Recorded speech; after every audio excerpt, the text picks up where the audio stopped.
की तिन्ही पक्ष म्हणजे तुमचाही पक्ष असो, शिंदेंचाही पक्ष असो की दादांनी तर खूप आघाडी घेतली त्या श्रेय घेण्यात. तर असं वाटतं की लाडकी बहिणी नेमकी आहे कोणाची? लाडकी बहीण मुख्यमंत्री लाडकी बहीण योजना आहे. मुख्यमंत्री सरकारचे प्रमुख असतात. त्या सरकारचे आम्ही सगळे घटक आहोत. त्यामुळे आमच्या सगळ्यांची लाडकी बहीण आहे. म्हणजे मोठा भाऊ कोण आहे या लाडक्या बहिणीचा? 3 भाऊ झाले ना? नाही, बहिणींना कोण मोठा आणि कोण लहान आहे याच्याशी घेणं देणं नाही आहे. बहिणींना या गोष्टीचा आनंद आहे की आपल्या भावांनी आपल्याला लक्षात ठेवलं आणि किमान राखी असेल किंवा भाऊबीज असेल काही ना काही ओवाळणी स्वरूपात भावांनी आपल्याला दिलं. याच्यावर आमच्या बहिणी खुश आहेत. त्यांना कोण लहान आहे आणि कोण मोठा आहे याच्याशी घेणं देणं नाही आहे. 1,500ची ओवाळणी देणारा मोठा भाऊ कोण आहे?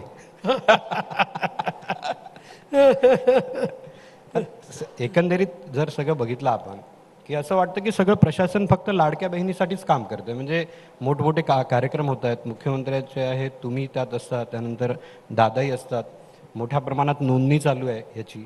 तर असं वाटतं की सरकारची सगळी भिस्त जी आहे सध्या विधानसभेची ती फक्त लाडक्या बहिणी या योजनेवर आहे. नाही, असं आहे की वेगवेगळ्या योजना चाललेल्या आहेत. लाडक्या बहीण योजनेला फोकस जास्त मिळतोय कारण त्याच्यामध्ये मोठ्या प्रमाणात इन्व्हॉल्वमेंट आहे. म्हणजे आज आपण बघितलं तर राज्याच्या एकूण लोकसंख्येच्या 50% घटक असलेल्या महिलांना ही योजना लागू झाली असल्यामुळे त्याचं ट्रॅक्शन आपल्याला मोठ्या प्रमाणात दिसतं. पण याच्या व्यतिरिक्त अनेक योजना आम्ही सुरू केल्या आहेत. मुलींकरता मोफत शिक्षणाची योजना आम्ही सुरू केली आहे. आम्ही कार्यप्रशिक्षण योजना जी सुरू केली आत्तापर्यंत त्या योजनेत जवळपास 1.5 लाख लोकांना नोकऱ्या आम्ही दिलेल्या आहेत कार्यप्रशिक्षणाच्या आणि 10 लाखापर्यंत त्या योजनेमध्ये चालू आहे. याच्या व्यतिरिक्त आपल्याला कल्पना आहे की शेतकऱ्यांकरता 1 रुपयात पीक विम्याची योजना आणली. जवळजवळ 15,000 कोटी रुपये शेतकऱ्यांना मदतीपोटी आम्ही दिलेले आहेत. आणि आत्ता मागच्या खरीपाच्या हंगामामध्ये कापूस आणि सोयाबीन या दोन्हीचे दर कमी असल्यामुळे त्याला आम्ही जी भावांतर योजना होती त्याचे पैसे आता शेतकऱ्यांना 5,000 रुपये हेक्टरी देणं आम्ही कापूस आणि सोयाबीनच्या शेतकऱ्यांना त्या ठिकाणी सुरू केलं आहे. दुधाचा जो शेतकरी आहे त्याला आम्ही 5 रुपये आणि भुकटीकरता 2 रुपये असे 7 रुपये आम्ही त्या ठिकाणी लिटर मागे अनुदान देतो आहोत. त्यामुळे सगळ्या घटकांकरता आमचं काम चाललं आहे. आणि एका गोष्टीचा मला उल्लेख केला पाहिजे कारण आपली सस्टेनेबिलिटी कॉन्क्लेव्ह देखील आहे. तर एक खूप महत्त्वाचं काम आमच्या सरकारने केलं. शेतकऱ्याला दिवसा वीज देता आली पाहिजे म्हणून आपण मुख्यमंत्री सौर कृषी वाहिनी योजना सुरू केली. आणि हा देशातला रेकॉर्ड आहे जो केंद्र सरकारने एक्नॉलेज केला. केवळ 1.5 वर्षामध्ये 12,000 मेगावॅटचं आम्ही काम सुरू केलं जे 18 महिन्यात आम्ही पूर्ण करू. उरलेल्या एक शेतकऱ्यांना 16,000 मेगावॅट वीज लागते. उरलेल्या 4,000 मेगावॅटचे टेंडर्स आता आमचे झाले आहेत. त्याचंही आम्ही या महिन्यात क्लोज करू. पूर्ण 16,000 मेगावॅट स्वतंत्र शेतकऱ्यांची कंपनी काढून त्यांना सोलरच्या माध्यमातून देणारं महाराष्ट्र हे पहिलं राज्य असेल. 2 वर्षात हे काम आम्ही पूर्ण करतोय कारण ते जर 18 महिन्यात त्यांनी पूर्ण केलं नाही तर 30% सबसिडी त्यांना मिळत नाही. आता त्यातल्या 4-5 तर योजना पूर्ण पण झाल्या. आणि सगळ्यात महत्त्वाचं काय तर याचे 2 फायदे. सस्टेनेबिलिटीच्या दृष्टीनं ही पूर्ण ग्रीन एनर्जी आहे.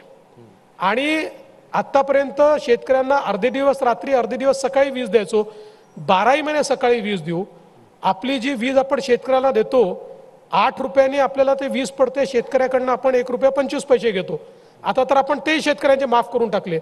आता ही वीज 3 रुपयांनी आपल्याला पडेल. म्हणजे युनिट मागे 5 रुपये आपण वाचवणार आहोत. म्हणजे राज्याचे पैसे देखील या ठिकाणी वाचणार आहेत. त्यामुळे ही जी कामं 1.5-2 वर्षात आम्ही केलेली आहेत किंवा आपण बघा विशेषतः इरिगेशनचं जे सेक्टर आहे याच्यात तर पाथ ब्रेकिंग काम झालेलं आहे. म्हणजे वैनगंगा नळगंगा योजना जिला आम्ही मान्यता दिली आणि आता त्याचं सगळं टेंडर आमचं फर्स्ट फेजचं निघालं आहे. याच्यामध्ये आपण जवळपास 67 TMC पाणी हे विदर्भामध्ये आणतो आहे. 10 लाख एकर जमीन विदर्भातली ही वाहून जाणारं पाणी आणल्यामुळे नदीजोड योजनेतनं ओलिताखाली येणार आहे. आणि हे सगळे जिल्हे कुठले आहेत? 100% ज्या ठिकाणी दुष्काळ आहे.